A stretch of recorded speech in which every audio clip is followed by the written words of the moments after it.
Hey, Mark Meldrum, Meldrum's Monster Garage, out here in the garage this fine Friday afternoon. It's nice and windy, it's sunny, it's cool. I started out with a sweatshirt on, but I've been working hard out here. I'm going to show you in a second what I've been working on. But you can see I've got the 66 out of the garage, and it's all one color on the back half of the car now. Did that last weekend. As a retiree, I can move along pretty quick on these projects now. And I'll show you what I'm working on today. Let me swing around here. See on the trailer there's a door for the house I took off this week and replaced. It was getting rusty and they had some rotten wood around the perimeter. But here we go. Here's what I'm working on now. We're working on the hood to this 66 Chevelle. So last week Uncle Larry stopped by. I don't think he was too impressed with my work. It was pretty bumpy, and I had laid down some epoxy primer, probably a little too soon, but it's okay. Went ahead and bought some icing, which is like a Bondo type product for a real light skim coat, and I've been block sanding that off as we speak this afternoon. So had to sit down a second here. I tell you, this is a workout on this hood. Been block sanding it out this week. And yeah, been pardon the wind, but it's nice that it's windy. It helps blow the dust off every once in a while. And I've been block sanding with my Durablocks. You know, this is had these for years, never really used them too much because I am not a body guy. I am not Alan Pound. I am not Dave Malika. I am not Tom Reitler. I am not any of those body guys that you see on Facebook doing fabulous jobs on these Chevelles. I'm just a guy that does a lot of mechanical work and occasionally will try this body workout. And I think I'll work on this long enough to know that I don't want to do this stuff. Anyway, I've got 100 grit sandpaper, and I'm going to work my way up to 180 grit as far as trying to get this flat.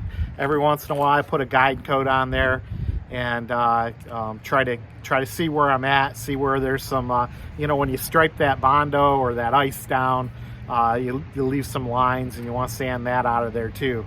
And then I've got a smaller block to get up into the body lines on here. And of course, I'm doing a crosshatch pattern. You go 45 degrees this way and then 45 degrees that way. Blah, blah, blah, blah, blah. You guys, I watch all the videos. I know what's going on. But I tell you, trying to apply that, I took some notes from my friend Pete. He's a fabulous body guy out of Texas.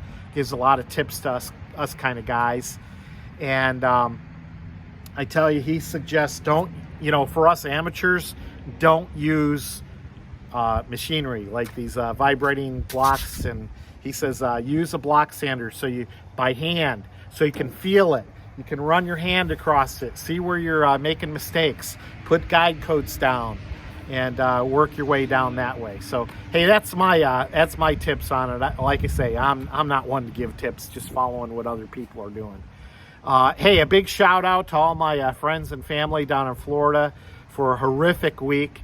And I know a lot of my fans know some of my family and friends down there. I'll start down all the way down in Marco Island. Stan Kryla, he took himself off of social media a while back, but he's moved down there, and he has a house on Marco Island. And then I think he moved inland to Naples. He was on a 2-story condo when the brunt of the storm came in. And I tell you, some of the damage is just terrible. But Stan says he's doing all right. Minimal landscaping, not much damage around the houses and the condo. So he's doing good. He says they've got spotty cell phone coverage. Took quite a while to get some messages back to me. Same with my brother, who is just a little bit north. He's between Naples and Fort Myers, Bonita Springs. They took the brunt of this storm too. But he's a little bit on high ground. He lives in a community called Shadowwood. He's doing good. He's got a fortress down there. I tell you, they cover up the windows and everything. Really good at his house. He's got these hurricane shutters and whatnot. The only thing that you have to worry about at his house is his pool covering. They call it the cage, big screen and pool covering. But that's pretty heavy duty too, and I think they're doing okay there. And then moving into Punta Gorda, I've got my moving up towards Punta Gorda and then Bradenton there. I've got friends and family. Dwayne, my cousin, and his daughter Holly. His daughter Holly has a dance studio, and that took quite a bit of hit on their roof and caved in some of their ceiling at the dance studio. That didn't look too good, but I guess the house isn't too bad. Dwayne, my cousin, at his house in Punta Gorda area, he sustained some damage to fencing and whatnot. And then moving up to further, I see, got Fort Myers, and then, oh God, it's on the tip of my tongue. My cousin Julie and her family live up there. I think they evacuated. They got the heck out of there. I think they were feeling that they were going to get hit kind of hard, so they got out of there, but I think it stayed south a little bit. Anyway, moving inland to Tavares, and where my father-in-law, my two sister-in-laws live, where Patty spent most of the summer. And the whole reason she came back up here was to get away from these hurricanes. Thank God she did. But they did okay. They got, I was looking at some video from my brother-in-law Mark and sister-in-law Barbie, and it looked like they had a lot of knockdown limbs and trees, but they're in a trailer park, so we're really worried about them. But looks like they're okay. They had boarded up some of their glass, and that's good. I mean, my father-in-law, he's getting up there in age at 89, 90 years old, mother-in-law, and I worry about them a lot down there. And thank God they didn't have to evacuate, and they rode the storm out pretty good. So anyway, long story short, everybody in the family's doing fine, other than some not minor property damage. Like I think my cousin Holly said, hey, we've been through this again. We know what to do. We know we can rebuild. So they'll be fine. So I'll be up in Ohio here. It is getting cooler. And we're going to work on this 66 Chevelle. That's why I want to get the paint work done before it gets too cool, so then I can get back into the mechanical work and fix the engine and get all the seal work done so it doesn't leak any more oil on my garage floor.